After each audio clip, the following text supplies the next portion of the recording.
Hi எல்லோருக்கும் வணக்கம். இன்னைக்கு கந்தசஷ்டி விரதத்தோட 3வது நாள் வந்து பார்க்குறீங்க. தினமுமே முருகனுக்கு வந்து அபிஷேகம் பண்ணுவேன் அப்படின்னு சொல்லியிருந்தேன். அபிஷேகத்தோட விலாக் வந்து கேட்டிருந்தீங்க. அபிஷேகம் பண்ணுறதுக்கான பலனும் என்ன அப்படிங்கிறது இந்த வீடியோவில் நான் வந்து சொல்கிறேன். முதல்ல வந்து மஞ்சள் பொடியை கலந்து வந்து அபிஷேகம் வந்து பண்ணினாக்க நம்ம வீட்டில் மங்களம் ஏற்படும் அப்படின்னு சொல்லுவாங்க. அதை விட ஆரோக்கியமும் வந்து மேம்படும். ரெண்டாவதாக வந்து குங்குமத்தை கரைச்சி அபிஷேகம் பண்ணும்போது நமக்கு அளவுக்கு அதிகமான செல்வம் வந்து கிட்டும்.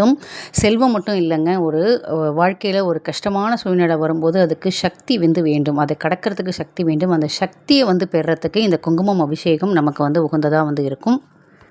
மூன்றாவதாக சந்தன அபிஷேகம். சந்தன அபிஷேகம் பண்ணும்போது நமக்கு மனது அமைதி வந்து கிடைக்கும். மனசு வந்து அமைதியாக இருந்தால் தான் நம்மளால் எல்லாமே பண்ண முடியும். மனது அமைதி பெறணும் அப்படின்னாக்கா நமக்கு சந்தன அபிஷேகம் ரொம்ப ரொம்ப அவசியம்.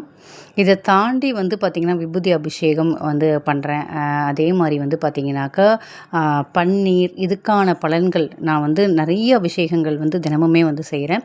இதுக்கான பலன்கள்லாம் என்னென்ன அப்படிங்கிறது அப்கமிங்கில் நம்ம வந்து தெரிஞ்சுக்கலாம். தினமுமே நம்மளால் முடிஞ்ச வரைக்கும் முருகன் சிலை இருக்குது அப்படின்னாக்கா வீட்டில் இதை மாதிரி அபிஷேகம் பண்ணி வந்து வழிபடும் போது இன்னுமே மன நிம்மதி நமக்கு வந்து அதிகமாக வந்து கிடைக்குது.